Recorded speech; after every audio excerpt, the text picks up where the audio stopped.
think he'll change. He is committed of his own level of service, and privileged to bear during so much of my life and duty. Queen for a very long time. And although you kind of know that this might happen. In a shocking twist within the royal corridors, Princess Anne reportedly steps into an unexpected alliance with Prince William, setting the stage for a bold mission tied to Princess Diana's lingering legacy. Whispers of long-held grievances, silent tensions, and unfinished justice now resurface as the palace braces for turmoil inside the royal household itself once again. As Camilla finds herself confronting what insiders describe as her darkest challenge in years, one question echoes across the monarchy. Is this the beginning of a calculated royal reckoning? What do you think is really happening behind palace doors? Strategic justice or emotional revenge for Diana's memory? Drop your thoughts in the comments below. To help us create more explosive royal stories like this, don't forget to subscribe. Anne-William alliance raises palace questions. A few weeks before, whispers of a new palace conflict began spreading through royal circles. A brief but highly unusual phone call quietly took place behind closed doors. It was not directed to journalists, government officials, or palace communications experts. Instead, according to insiders, the call was placed to a lawyer connected to Princess Anne. The conversation was said to be short, deliberate, and remarkably direct, the kind of discussion that happens when someone has already reached a decision and merely wants confirmation that nothing stands in the way. At the time, almost nobody noticed. Looking back now, some believe it may have been the first signal of a much larger shift unfolding within the royal household. The timing has left many observers asking the same question. Why now? Why, after decades of silence and restraint, would old frustrations suddenly seem relevant again? Those closest to the situation suggest the answer lies not in the past alone, but in a changing balance of power that has transformed the future of the monarchy. For much of her life, Princess Anne has occupied a unique position within the royal family. She witnessed every major chapter of its most turbulent years firsthand. She saw relationships fracture, loyalties tested, and public controversies dominate headlines across the world. Through it all, she maintained her reputation for discipline and discretion, rarely allowing personal feelings to become public discussion. Yet even the most patient figures can reach a point where waiting no longer serves a purpose. What changed was not simply the passage of time. It was Prince William's growing authority. Over the past year and a half, his role has evolved dramatically. No longer viewed as a future leader preparing from the sidelines, he now controls significant assets and decisions that shape the institution in real and immediate ways. His influence extends across vast land holdings, properties, and investments worth billions of pounds, giving him the ability to act independently and establish his own direction. One decision in particular caught attention throughout palace circles. Soon after the transition that followed the death of Queen Elizabeth II in September of 2022, a long-standing family connection quietly disappeared from official records. There was no public announcement, no controversy, and no dramatic explanation. The change simply happened. In its place came individuals whose loyalty was tied directly to William rather than to older royal networks. Royal commentators interpreted the move as more than routine administration. To many, it was a declaration that a new era had arrived. The message required no explanation because the action spoke for itself. Sources suggest Princess Anne watched these developments carefully and approved of the direction being taken. More importantly, it appears those decisions opened the door to conversations between Anne and William that had remained dormant for years. Though motivated by different experiences, both may have arrived at the same conclusion. Some matters can only remain unresolved for so long before action becomes unavoidable. As the world edges toward the 30th anniversary of Diana's tragic death in the Paris tunnel, old questions refuse to fade, despite decades of change within the monarchy. What unanswered truths still linger beneath the surface? And how has time shaped, or failed to heal, the prince who once walked behind her coffin before a watching world? Let's uncover the astonishing details. Anne's move rewrites Diana's story. As the world approaches the 30th anniversary of Diana's death in the Paris tunnel, attention is once again turning toward the unanswered questions that have lingered in royal history for decades. Much has changed since that heartbreaking day in August 1997. The young prince who walked behind his mother's coffin through the streets of London before a watching world is now a future king, a husband, and a father. Yet for many observers, some wounds have never truly disappeared. What makes the current moment so fascinating is not a public speech, a television interview, or a royal announcement. Instead, it is the growing speculation surrounding a figure known for her silence rather than her headlines, Princess Anne. According to reports and palace insiders, Anne has recently become deeply interested in revisiting one of the most painful periods in modern royal history, and that interest is allegedly causing unease behind palace walls. At the center of the discussion is a place few people ever see. Hidden within Windsor Castle lies the Royal Archives, a collection of private letters, diaries, internal documents, and correspondence that preserve the unfiltered story of the monarchy. Unlike biographies or documentaries, these records were created in real time by the people living through the events themselves. They are not interpretations of history, they are pieces of history. For years, the public believed it already knew the story. The separation announced in 1992, the scandals that followed, the televised admissions, the highly publicized divorce, and ultimately Diana's tragic death all became part of a narrative examined countless times. Yet sources suggest the documents stored within those archives may reveal a far more detailed picture of what was happening behind closed doors during the collapse of Charles and Diana's marriage. The significance of that possibility cannot be overstated. Questions about who knew certain information, how concerns were handled, and what role the institution itself played have never completely disappeared. While public records provide the outline, these private documents could allegedly fill in the missing details. Some insiders claim the material paints a troubling picture of institutional decisions made during one of the monarchy's most turbulent eras. This is where Anne's reported involvement becomes particularly important. Unlike commentators, historians, or journalists, she possesses both family authority and access to records that few others can examine. Sources suggest she believes history should be preserved completely, without being softened, edited, or reshaped for modern convenience. If true, that position places her at the center of a debate that reaches far beyond the past. For Queen Camilla, whose relationship with Charles remains inseparable from public memories of Diana's struggles, any renewed examination of that era could prove uncomfortable. After all, history often becomes most powerful when private records emerge to challenge familiar narratives. Whether anything from the archives ever reaches the public remains uncertain. What is certain, however, is that whispers surrounding those hidden documents are growing louder, and some believe they could reshape how future generations remember the most controversial chapter of royal history. Few realize the true scale of power now resting in Prince William's hands, far beyond ceremonial duties and public appearances. But how did the Duchy of Cornwall become a billion-pound empire under his control?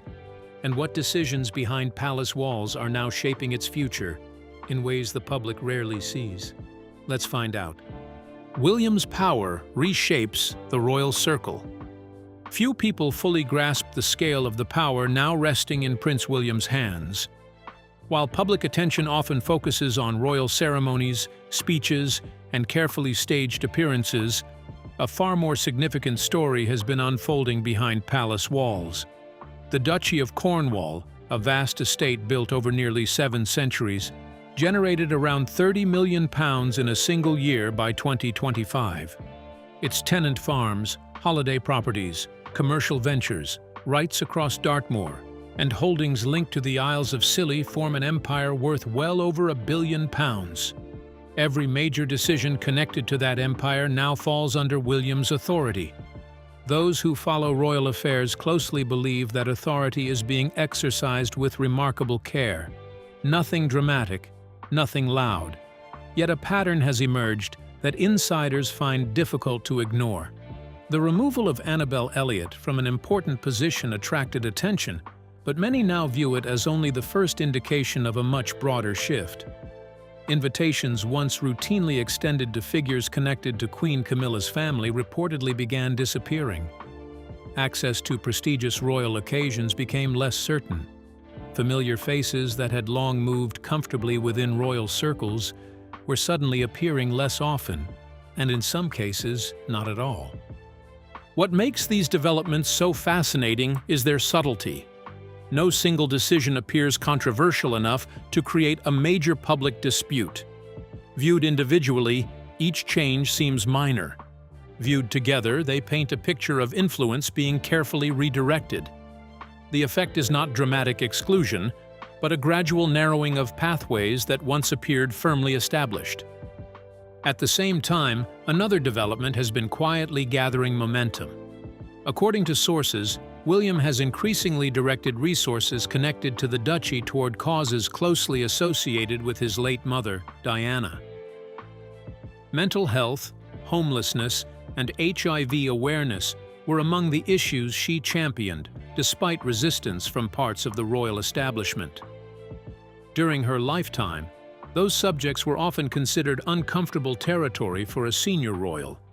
Diana chose to engage with them anyway, helping transform public attitudes in the process. Many observers see symbolism in William's choices. By strengthening support for the causes that mattered most to Diana, he appears to be reinforcing a legacy that once stood at odds with powerful institutional preferences.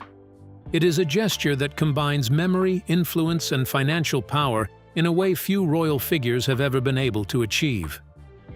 Adding another layer to the story are reports that Princess Anne has been playing her own role behind the scenes, particularly concerning historical records and royal archives. Together, these developments suggest a family dynamic shaped by two powerful forces: control of the past and control of the future. Between them stands Camilla, whose ceremonial position remains secure, but whose wider influence appears increasingly affected by changes unfolding quietly, deliberately, and almost entirely out of public view. When Queen Camilla arrived at Westminster Abbey on May 6, 2023, wearing the iconic Girls of Great Britain and Ireland tiara, it appeared to signal acceptance and stability within the monarchy. But was this glittering moment truly a final triumph? Or did it quietly mask deeper tensions still lingering behind palace walls, waiting to resurface? Let's unravel the details. Quiet power shift palace walls. When Queen Camilla stepped into Westminster Abbey on the 6th of May, 2023, wearing the famous Girls of Great Britain and Ireland tiara, many saw a celebration. The glittering jewel, long associated with Queen Elizabeth and recognized around the world from decades of official portraits and currency, seemed to declare that a difficult journey had finally reached its destination. After years of public scrutiny and royal controversy, Camilla appeared firmly established at the heart of the monarchy. Yet inside royal circles, symbols often speak louder than words. What looked like a crowning achievement may also have marked the beginning of a different story, one focused not on the present reign, but on the future. Palace observers have long noted that the monarchy constantly prepares for what comes next, and attention has increasingly turned toward Prince William and Princess Catherine. The transfer of influence in royal life rarely happens through dramatic announcements. Instead, it unfolds through traditions, responsibilities, and carefully chosen signals that most people barely notice. One day, the same tiara worn by Camilla is expected to rest on Catherine's head as Queen Consort. When that moment arrives, it will represent more than a change of jewelry. It will symbolize the passing of royal significance from one generation to another. In the world of monarchy, Objects carry history, and history carries power. Behind the scenes, that shift may already be underway. Since the death of Queen Elizabeth in 2022, hundreds of royal patronages have required redistribution among working members of the royal family. While many of these decisions have attracted little public attention, insiders suggest that certain choices have quietly reflected broader priorities about the monarchy's future direction.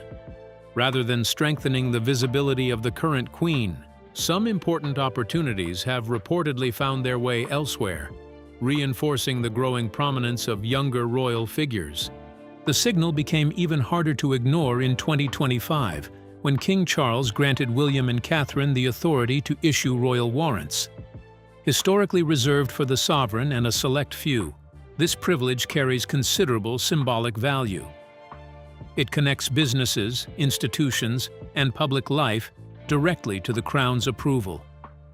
By extending that authority to the Prince and Princess of Wales, the palace appeared to be emphasizing where much of its future identity now resides. Even the way this era is being recorded for history may reveal the same pattern. Official photographs, exhibitions, documentaries, and archival projects help determine how future generations will remember a reign. Decisions about who occupies the center of those records and who remains at the edges can shape legacies for decades.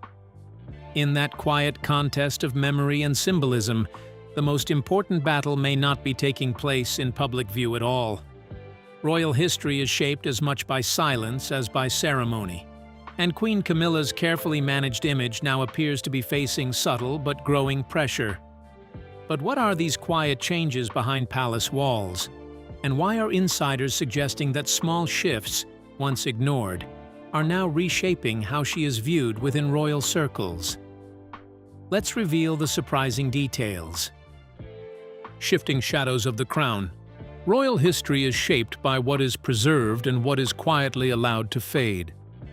Behind the official portraits and ceremonies, the real record is built in private decisions and silent shifts of power. In recent years, the image of Queen Camilla has been shaped as carefully as the monarchy itself, yet sources suggest that image is now being tested not by one public event, but by a steady series of quiet changes that are harder to defend. Each change, small on its own, but heavier when seen together, is said to be affecting how she is viewed inside royal circles. One of the most striking signs came with the sale of Ray Mill House in Wiltshire.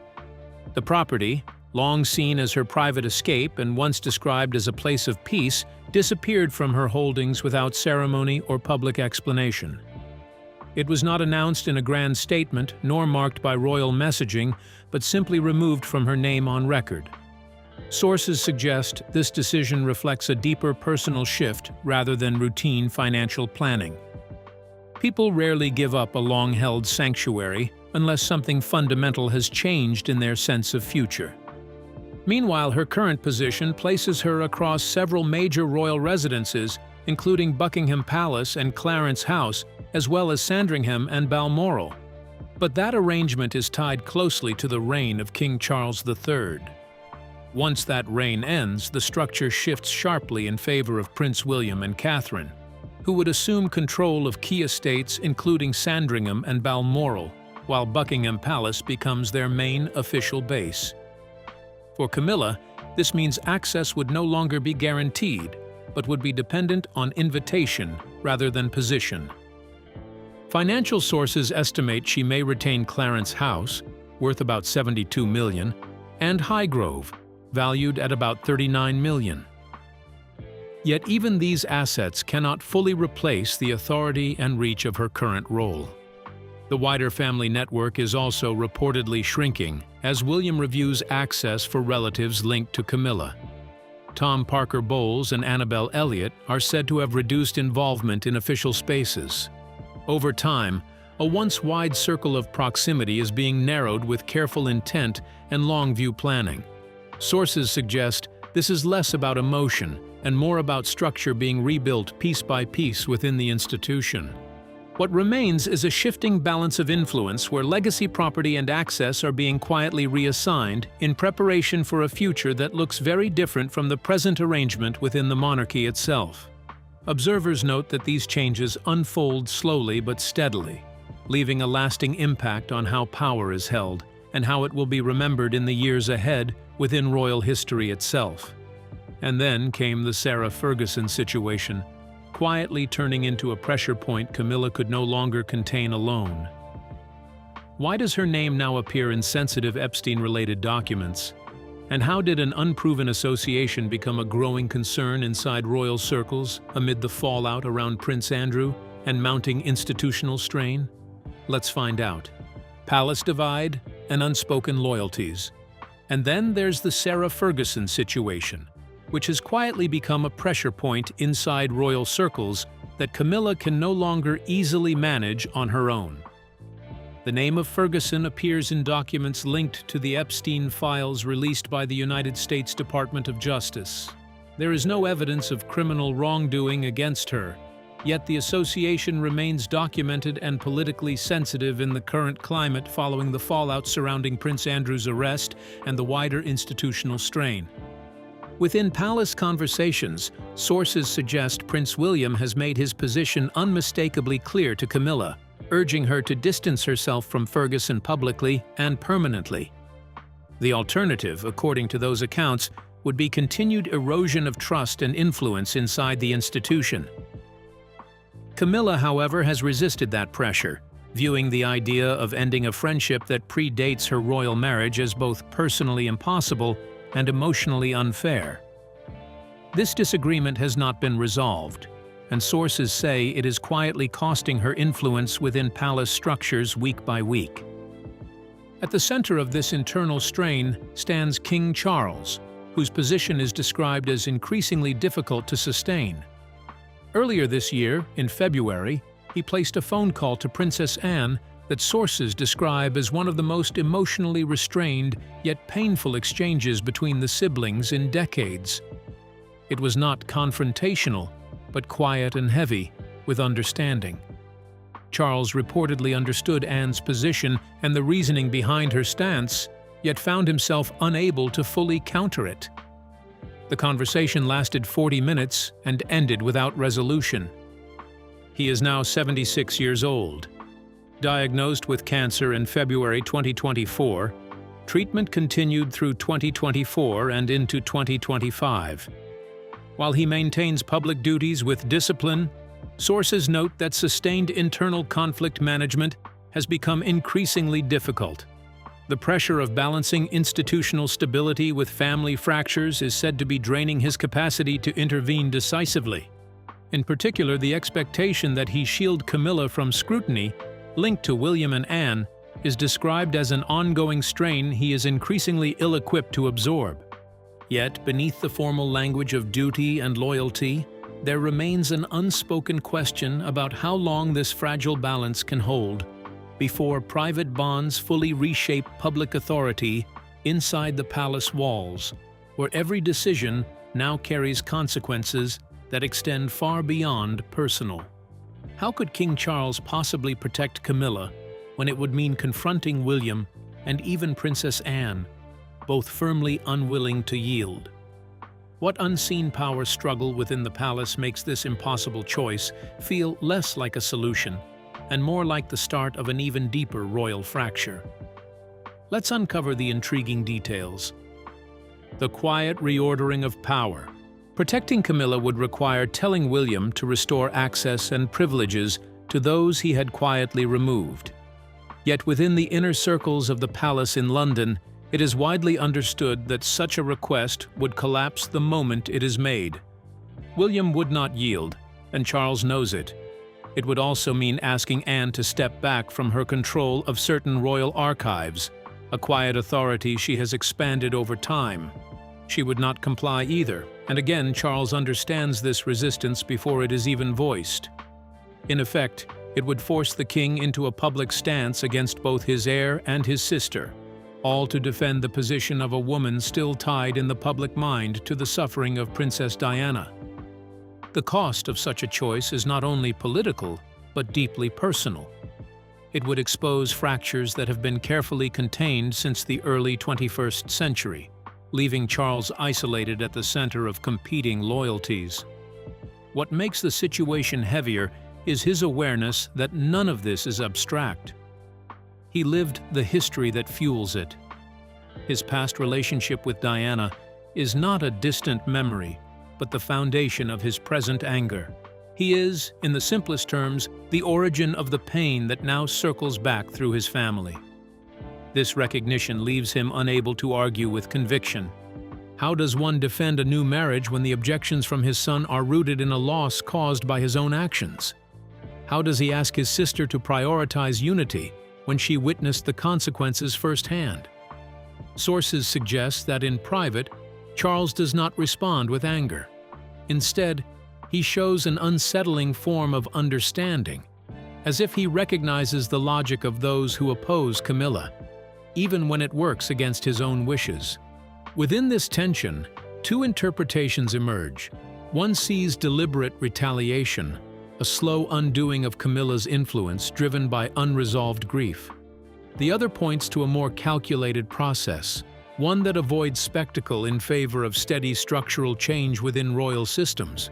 What is unfolding is not a sudden strike, but a gradual repositioning of power, shaped in silence and reinforced through institutional choices that will outlast personal emotion and reshape what remains of royal authority in the years ahead. Nothing here moves quickly, but everything slowly reshapes the future of the monarchy itself in quiet ways. What if Princess Diana's compassion was never just admired, but deeply unsettling to the monarchy itself? What truly drove her to challenge royal boundaries in ways others avoided? And how did her actions, from AIDS wards in the 1980s to Angola in 1997, reshape not only public perception, but the palace's own sense of control and fear of emotional openness? Let's find out. Diana's legacy, reshaping the crown. Think about what Princess Diana actually represented, not the polished fairy tale often told, but the deeper truth behind her actions. She moved through spaces the royal system once avoided, meeting people others were told to keep distance from. In the 1980s, when AIDS patients were still feared, she held their hands without gloves to prove they deserved dignity. Later, in Angola, she stepped onto cleared minefields in 1997 to draw attention to weapons that destroy civilian lives. Her approach unsettled the palace, where emotional openness was often seen as risk, not strength. Yet she continued even as pressure inside the institution grew stronger against her style of compassion. Years later, her son, Prince William, carried those memories into his own role. He saw how her empathy was questioned even while the public embraced it, shaping what some describe as a quiet shift within the modern monarchy.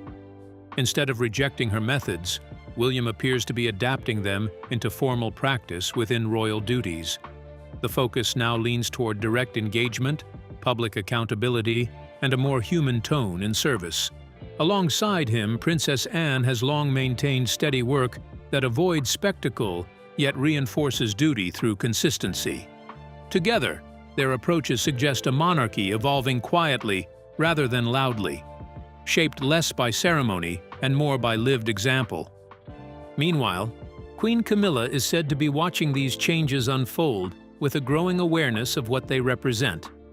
The focus of past disputes was once centered on relationships and titles, especially around her connection to King Charles.